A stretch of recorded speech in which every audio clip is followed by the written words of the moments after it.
Hey, I'm Derek.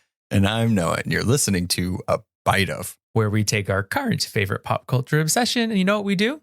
We enjoy it one nibble at a time. One nibble, super spy nibble. Ooh, secret, espionage, questions, twists, turns, dancing. Okay, Argylle. We are here to discuss the new Matthew Vaughn movie, Argylle, which I'm sure is going to be the talk of the town. Because it's a Matthew Vaughn movie, one, and it's bananas, crazy bananas. Before we get into that, we have, at the end of this episode, we're going to be talking our review and our thoughts. Then an exclusive interview, which Derek got to talk to Matthew Vaughn himself, the director. Very exciting. It was very cool. We're best friends. We're not, but in my mind, we are. Spoiler, he loves libraries. Yay! So that's great. So that conversation will be at the end after our review, and then we'll come back and talk about that. So lots of fun things in this episode. Before we get into everything, throw some stars our way. Be a secret agent and throw some stars to let us know that you understood the assignment and you gave us a review. Still on our way to 200 reviews, so let's get there. By the end of 2024, we'll get there. Yeah. We'll get there.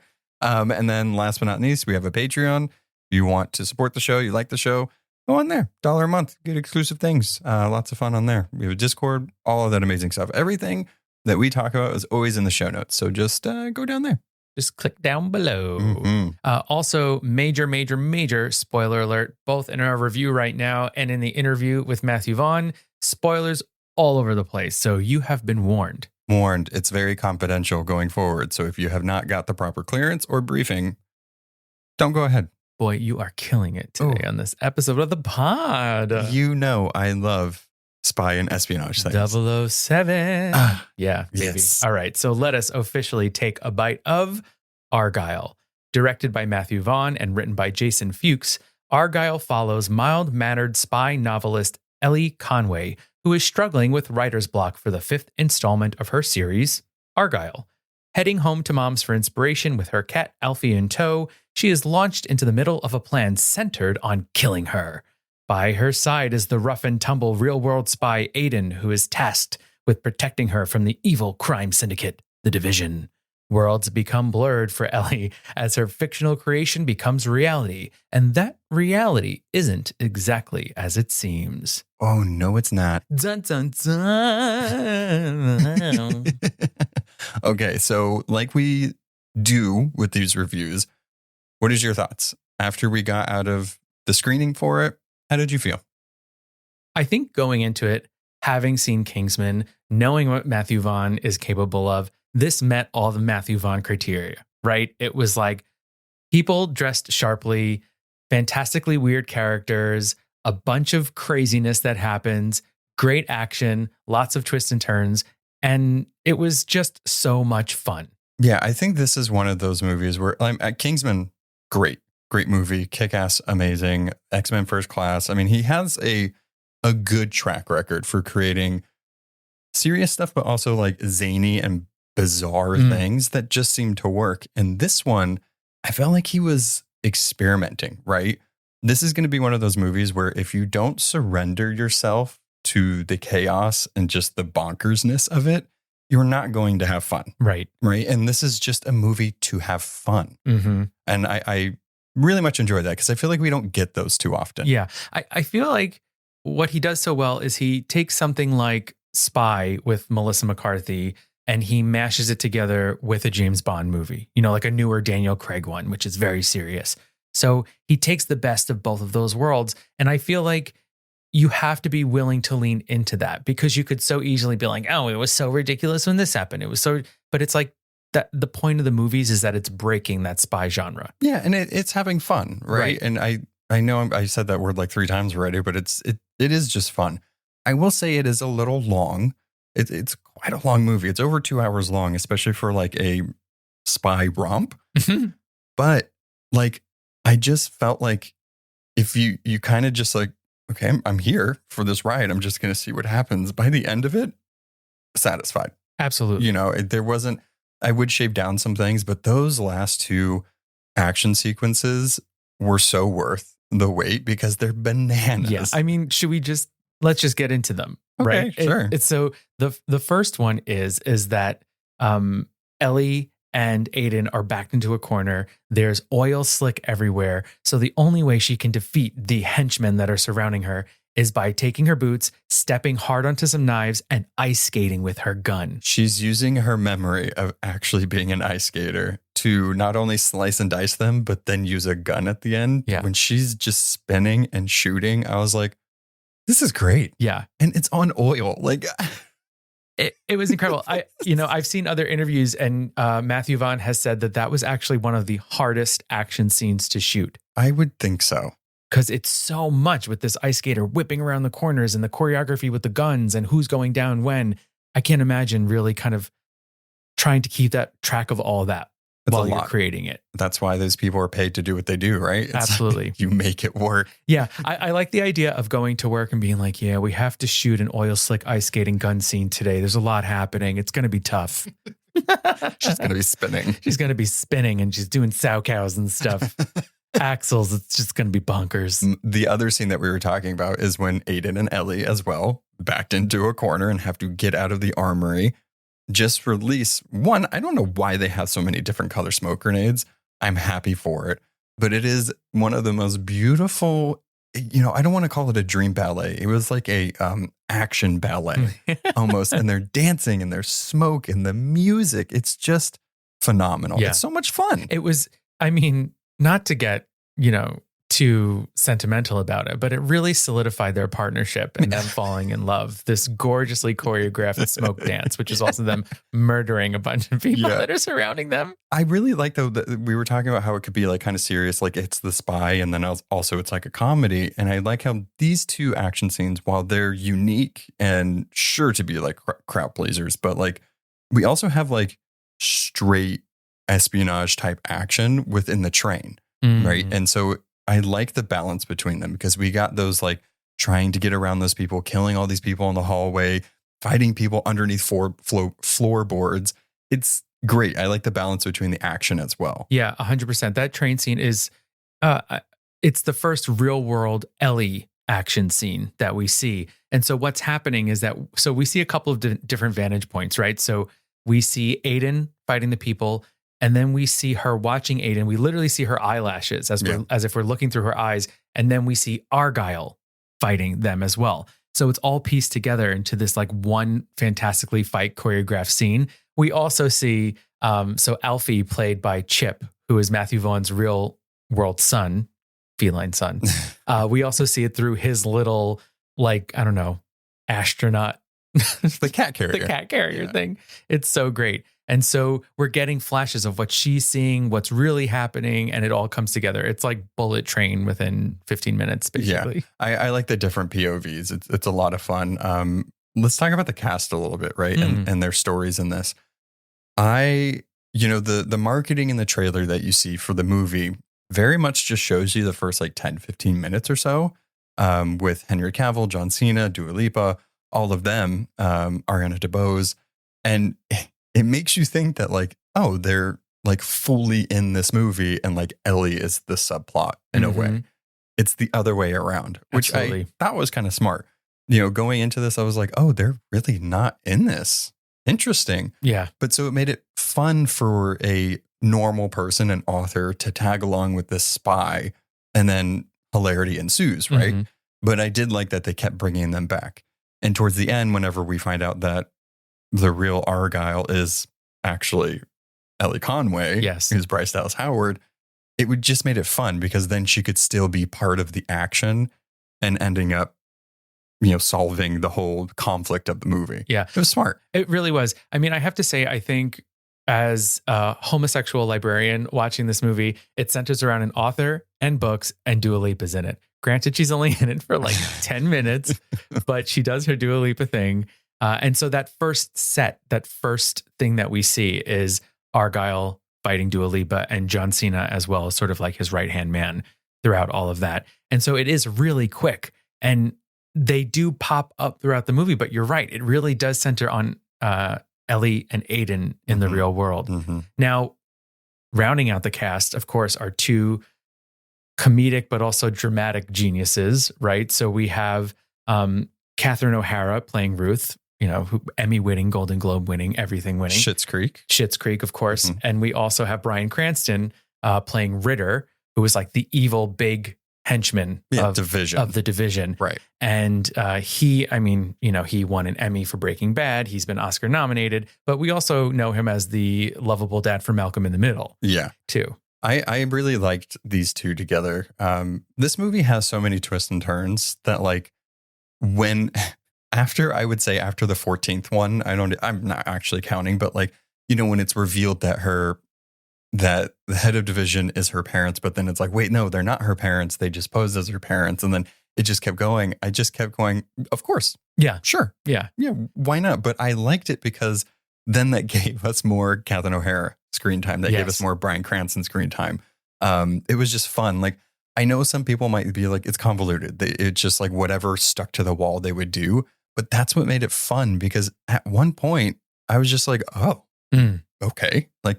Somehow they were able to connect that together. It was funny. Noah and I were able to see a screening of this at Universal offices in Manhattan. And it was Noah and I felt like there was 4 or 5 kind of maybe serious journalists, but you and I were watching it as fans and viewers and having fun. And so when things were happening, those reveals, we were like, oh, no way. We were we had fun. Ones. We did. We had a really good time. So if you want us to come and give genuine reactions, just call us up. Totally. Put us in a room. We are there for the action. I think the beauty of Noah and I is that we're always leaning into what the movie is. We're always willing to give ourselves over to it. Yeah. We always look for the positive part, right? It's yes, we can critique and we're reviewers. So of course we'll do that. But that's not fun. I want to be able to find the things I did like with the movie, because they spent time making it. Mm-hmm. It's not an A for effort thing, but it's it's fun. Just have some fun. It's fun. I mean, just speaking about the fun, right? So there is the reveal that Ellie is actually Kyle. That's her name, Rachel Kyle. And so she's Argylle in reality. So when it is actually revealed that Catherine O'Hara isn't her mother, but is some sort of Winter Soldier Russian scientist, hypnotist or something like that, and she breaks out this accent, and we learned that the kitchen that she was FaceTiming her from was actually in the big division layer. So it's it's hilarious. And the whole thing that she lost her memory from an ice skating accident. She fell on the ice and she couldn't remember anything. It's just so silly. It's not even she got hurt in action. It's no, she actually ice skated, and she ice skated almost to death. She got hurt. I do want to say one of the MVPs, aside from Dua Lipa, in this movie is Sam Rockwell. I so good. I wasn't sure at first, because you never know what you're going to get with not Sam Rockwell, but having this type of character in a movie where so much funny stuff is happening around them, but really leaned into it as Aiden. And Bryce Dallas Howard and Sam Rockwell together, fantastic. Yeah, the chemistry was great. They were a lot of fun. And so the Aiden character has layers as well, right? So when we first see Aiden, he has the long hair. We think, oh, he's just there to protect her. But what we learn is, so in the Argylle world, there's Argylle, and then there is John Cena, who plays Wyatt, who is his best bud, right? We learn that our real Kyle, her best bud was Aiden. That was her Wyatt. So he's protecting her, playing along that she's just an author, but all the time knowing that they've actually been partners this entire time. Yeah, I like that. He finds out that that's who she saw him as. He's like, oh, thanks. Yeah. This big burly dude. Exactly. Who enjoys a cappuccino or whatever in Greece. Yeah, it's pretty fantastic. Yeah. So I just like that Sam had to play those levels. And I mean, Sam Rockwell was freaking killing it in these action scenes, in these fight scenes. He probably had the most work to do out of everyone. They all really put on their best action star boots. Yeah. They all did stunts. If I have to find some critique as far as the cast and stuff like that, I would say Dua Lipa being in it for 5 minutes was disappointing to me, because I'm not sure she can act, right? But I want to see her do it. I want to see, is she a triple threat? I'm sure she is, but I wanted to see a little more because the chemistry with her and Henry, so good. You want to see Dua do it. I want to see Dua do it.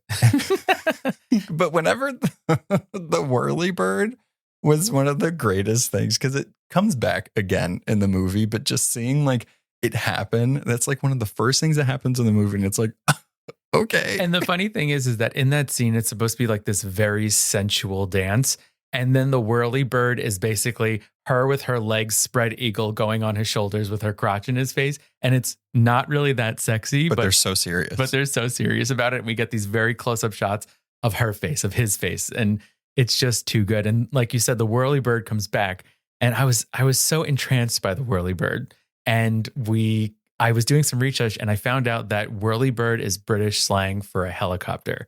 Is that a real dance move? It's not. So the only whirlybird I could find was one that's like in jive, and it's just two people kind of just like spinning together in rhythm. So it's not what we see it as in the movie. Is this what you did for like research? You're like, okay, I have to like do some research, whirlybird research, and you just went into like the dark web to find. That is exactly where I started my research. That was the most important detail of this movie for me, the whirlybird. Sophia Bontella. Fantastic. Yeah. I liked the inclusion of her at the end. I wanted more because like I want to know who the keeper of the secrets really is and what is going on with all of that. Because it felt very much like this is a thing that's happening.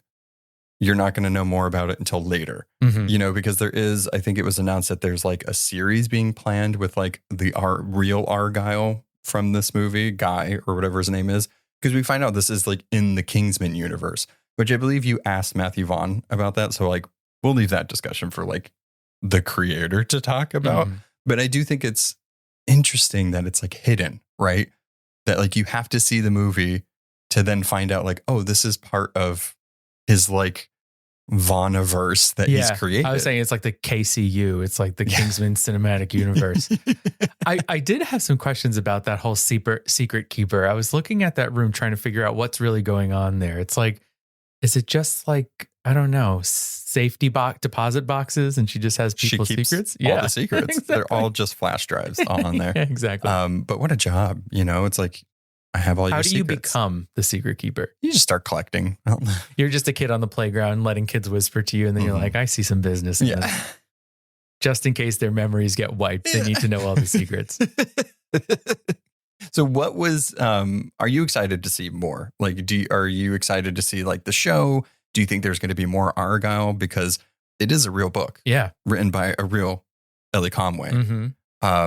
So I'm curious if there would be more. Would you be open to that? I definitely would, because I think that the picture that we have painted here is a very static moment in time. I think you could do a lot with this, whether it's with the actual Henry Cavill Argylle character or looking at Ellie Conway and seeing where she started. Because something that I was thinking about is, who are her parents actually? Her real parents. Her real parents. What is their deal? Where are they? You know, are they something that can either, was she trained to be a spy her whole life? Is it like a Black Widow situation? Does she have parents? Where's the Red Room? Exactly. Especially at the end when Ruth, Catherine O'Hara's character, comes out and literally is doing like a Winter Soldier thing, is like saying a code to get to her deeper programming to kill Aiden. So I think that there's a lot to play with there. Yeah. I thought there could be the only twist where I was just like, come on, was with Kira, Ariana DeBose's character, where it was like a fan sent me a thing of like how to bring her back. And I'm like, the fan was her. You know, that was a thing that I meant to look into. Is there a little area of the heart that a bullet can go through? Oh, I'm sure. But it doesn't actually go through the heart. It just like goes through the aorta. Empty space. You know what I mean? The empty space. Yeah, I'm sure. I'm not a doctor. I don't know. Yeah. I went to the twirlybird. That was my research, not the whirlybird. Oh, you're right. The whirlybird. How dare you? Oh, well, it's just been too much fun. So overall, I think it's a fun movie, right? I highly recommend it for people that like to have fun. I think, so I very much like espionage and spy, the serious stuff like James Bond. I haven't really been a fan of the ones that play on those tropes or the comedy ones. Like you mentioned Spy with Melissa McCarthy. Those are fine. I'm watching it for Melissa McCarthy. And like everything else that happens in it, I'm just kind of like, it's fine. But this one, I was like, I could see myself enjoying multiple of these. Yeah. Like the cast was fantastic. The action was just as good as any other action movie. So I'm here for it. Like it takes me a lot for like a genre that I really like to be like, okay, I like this like spoof. Yeah. I think that it's interesting because, I'm thinking of the Mila Kunis, Kate McKinnon movie, the spy who's something or other. I don't know.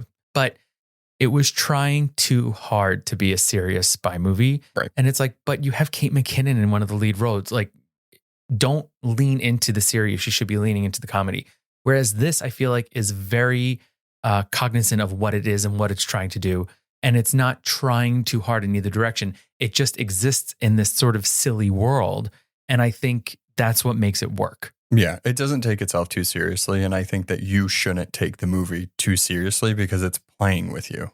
It knows. Right. It knows that it's hilarious. And the inclusion of like just having the cat there, Alfie. I was just going to bring up Alfie. Is great because like it didn't really, like if you took the cat out of it, it's like, yeah, there's going to be some moments where like they need to go back for the cat and all this stuff. But like, I just liked the addition of it. I like those like motifs or like those things that just happen in movies where it could just be synonymous with it. Also, cats are fantastic. Well, yeah, I have to admit that I was very worried about Alfie the entire time. When she decided not to go back for him, I was like, burn in hell. I hate this movie. This movie just completely lost me. The cat's scared. Fine. Yeah, the cat survives. The cat is fine. So those of you who are always concerned about the animals, we're letting you know now the cat survives. Yeah. It's okay. Yeah. So any final thoughts before we get into Matthew Vaughn's interview? Oh, like I said, I think it was a lot of fun. I would definitely be interested in seeing more of these characters, more of this world. And I think that this Vaughnverse is growing, which is exciting. What did you call it in the interview? You said Vaughntasy? Yeah, I called it Vaughntasy. That's like how he constructs a movie. Yeah. It's so good. He takes a normal plot and then he injects it with Vaughntasy. It's so good. How about you? What are your final thoughts? Yeah, I mean, I've said them. I think somebody that likes the serious stuff, I like that this drew me in with also being like totally engrossed in it. Samuel L. Jackson's character, I thought it was just Samuel L. Jackson having fun. Like no notes on that. I loved his like spy cave. Did you ever notice that in a spy movie, like nothing downloads slower than in a spy movie? Yeah. And the constant, like, it wasn't even like we had to wait for it to download. They kept stopping it and going. And I was just like, wow. Let it go. It felt like being back in the dial-up days when you were trying to download one song and it took 3 hours. Yeah. No. Oh, man. All right. Matthew Vaughn interview. Let's get into it. So let's talk about this amazingly fun, fantastical, twisty-turny movie you created. First things first, I was wondering, so I know that you read Argylle as a novel. What was it about the novel that made you want to turn it into a movie? Well, the actual book, it's a really weird story between the book and this Jason Fuchs and the screenwriter, and it all came together. But I just saw the opportunity of having fun of creating two worlds of fictional spies and non-fictional spies colliding together.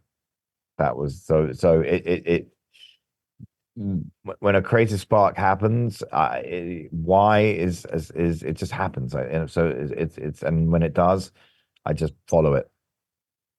That's awesome. You got to go with your gut when you feel the feeling. You have to go with your gut, full stop, in life. Absolutely. All right, I'm writing that down. That's getting tattooed for sure. Okay. Where? So no, don't answer that. Just carry on. We'll do just an arm or something like that. No. Yeah. Okay. So now taking that story of that novel, I know that I had read that you had said it was kind of a straightforward story of the character of Argylle. When you're looking at it, how in your mind, what I'm calling adding these sort of the Vaughntasy of it all, adding this fantastical moments of, I think we're going to need a smoke dance in here. I like the Vaughntasy. It sounds like a German. I want to see this film, but I'm gonna be using that as a joke to my in-laws. So, yeah. Carry on. Sorry, I shouldn't have probably No, said. feel Yeah, free to yeah, use it. Absolutely. yeah, yeah. But I was wondering, how do you, when you're looking at a straightforward story, go, all right, I know we could beef it up here. How does that sort of happen? Is that between you and Fuchs? Is that just happening on your own beforehand? Yeah, no, Jason and I had a really fun collaboration because we definitely approach problems. I mean, in a weird way, we're Argylle and you know we sort of life imitating art. You couldn't have two more opposing ways of writing and creating movies, but getting to the same destination, should we say? We just get there differently. So we definitely pushed each other's boundaries, and he would always be trying to push me to the safer zone, and I'm trying to push him into the danger zone, and we ended up with Argylle. Well, and I love that. I really feel like you can see that balance there, right? There are these thought-provoking conversations and these very fun action moments, but then there's choreography and ice skating. And that balance is what makes Argylle so magic. Yeah, Uh, so thank now, you. you're very welcome. So I'm So just going to grab to a sip of coffee. Yeah. Coffee is definitely needed. Caffeine is always good. Yeah. I want to talk about the cast a little bit. It's pretty much stacked Oscar winners, Grammy winner, Emmy winners, and all of the above. Was there any character that you knew that you wanted to cast first when you were bringing the project to life? It was the triumvirate of Ellie, because I try to cast for chemistry and balance and instant recognize, so that the audience know who this character is. So in my, it was for me, it was always Ellie in the middle, Aiden Wild and Argylle on each side. So you can tell I'm tired that I'm trying to remember the character and the lead name. So yeah, that was, so I had rough sketches, and I was mad, and I saw the three of them together, uh, but I wouldn't have committed to any of them without knowing all three were right. So it was like casting a triumvirate instead of a single person. Yeah, there's always that magic in the trifecta of roles throughout books and television, and so this was Yeah. definitely a fantastic one that came together. And not to get too serious here, but nepo babies are a topic that have been coming up a lot recently. So how was it having your own child, Chip, on set and in the film? You have no idea this whole Nepo baby slash cat debate has been interesting. My theory on Nepo babies and cats is um, they have to be better than the rest, because if you're going to be given that leg up, I always say in life, um, contacts or privilege or birth, all these things, if you've been given a door that opens for you, you better be better than everybody else, because you've been lucky enough to have that. So Mm, therefore, and by the way, everyone's going to be rooting for you not to succeed. And if you do succeed, they're only going to say you succeeded because of your luck. mm. But ultimately, you still have to have talent and tenacity to get there. And I would say with the cat, he did brilliantly. I mean, to his credit, I think what happened is because I think he just thought he was home away from home. He saw me and he was chilled, and I think his performance, and I'm actually not joking when I say this, because I worked with an acting cat which we fired beforehand. I think because he was so relaxed, and he wasn't, when these so-called trained animals, they spend the whole time looking at their trainer, waiting for a treat, and their eye line's off, and they're always got the wrong energy. They're just in what do you want me to do mode. So they'll sit. They don't sit down. Like dogs don't snap to a sit. Dogs, they Mm. go around, they look around, they sit in a casual way. A trained dog, when they sit, I mean, they literally look like they're about to get shocked by 1,000 volts if they don't sit on command. So they don't, dogs. Yeah, and most people's dogs aren't that well trained in life, so it Mm. looks weird when you've got a family and the dog is sort of bouncing around with his weird energy. So I really think that's what happened with Chip. I think he came across as a real cat because he was just hanging out. 100%. And I love seeing Chip on the red carpet. I follow Chip on Instagram. I Oh, you think Chip, do? Wow. yeah, Chip is a breakout star from I Argyle mean, for sure. it's so surreal, but hey, you know what? Life is a truly original roller coaster. So the fact that Chip's become, I mean, it's my daughter's freaking. My daughter went to there was an event here. And she said everyone was walking around with chip bags with chip in the back, and she was just went, this is my cat, and I'm seeing him everywhere. How? And he's like, Daddy, how am I meant to feel about this? I mean, she's only 13. And I was Aw. like, I don't know. I just don't know. So yeah, bizarre. A surreal moment, sure, watching Yeah. everyone walk around.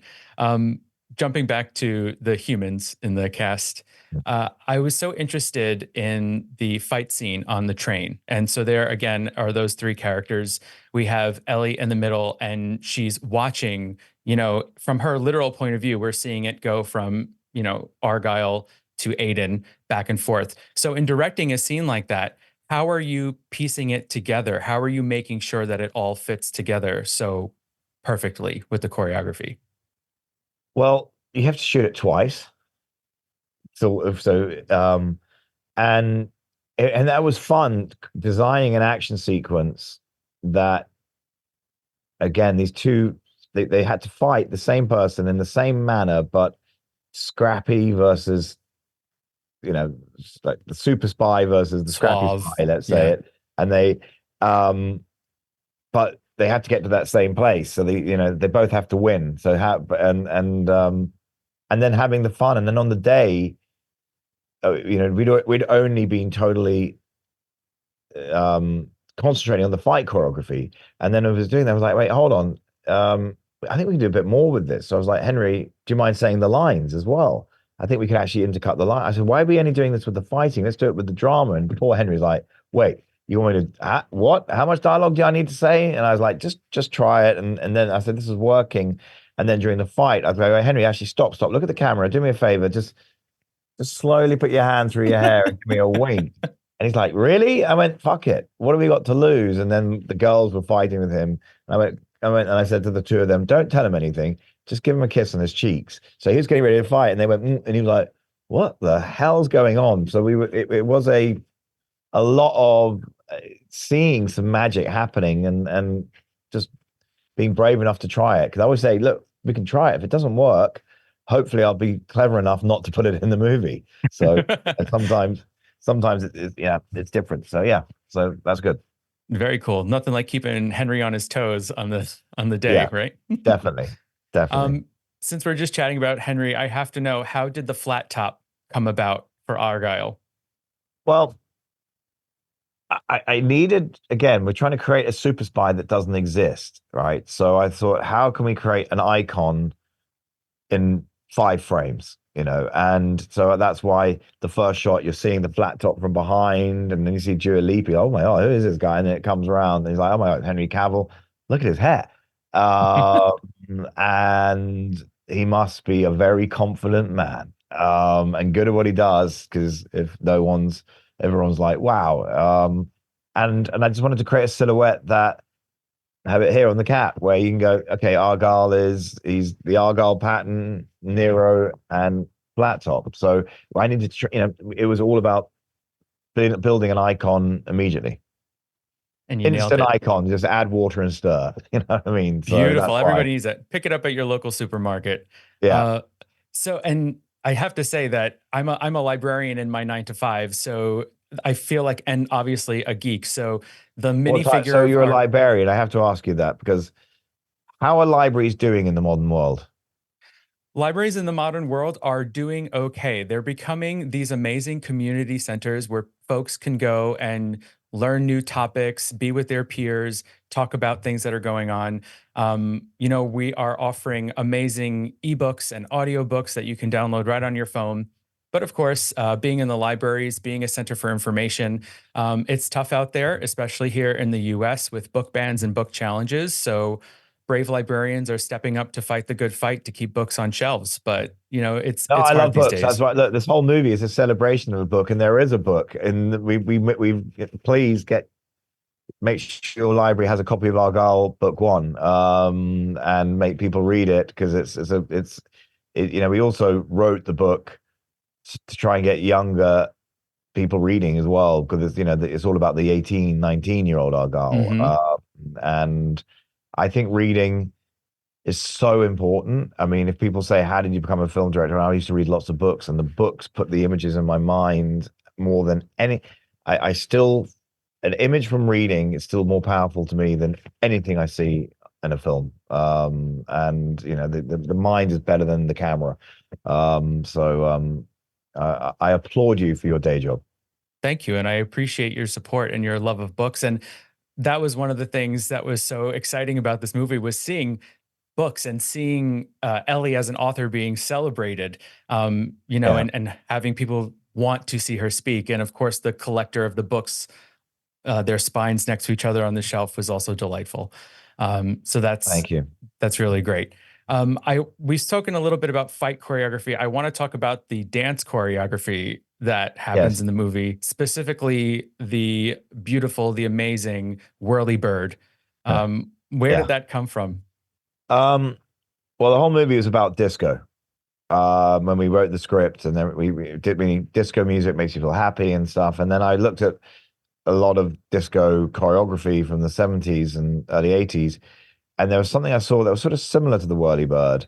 And I was like, okay, we're going to take that because we can also use that later in fights, and it's again, it's iconic and memorable, and like you know, the opening sequence, by the end of it, you're like, what am I watching? Um, and so and well done, Henry Cavill. He can actually do it. Him and Dua just did it while we were thinking of Really? wires and ropes and everything ready and safety harnesses. And they're like, no, we'll just do it. And what up they went. And I was just like, well done, the two of you. I was wondering how that was rigged. No rig needed, huh? No rig needed. That is definitely impressive. I was sitting in the screener, my husband and I, who's my co-host on the podcast, Yeah. and you know there were just moments where I was whispering under my breath, "The whirly bird, it's coming, it's coming." So it made an impact for sure. Well, So I that's nice wanted to hear. to, yes, you mission succeeded there. I wanted to ask about our. I mean, we're going to put spoiler alerts on our review in the interview. So our end credits scene where we do see our young Argyle, and Yes. it seems to be connecting to the Kingsman universe. Am I right in Well, that? all I can say is if you are Asian Argyle and you're known for your flat top and your Nero collared jackets, where would a man go if you're a super spy to get a super beautifully made tailored suit? And there's only one place to go. Heck yeah! All right. I was wondering. So, are we looking at more Argyle films in the future? But that's really up to the audience. Hmm.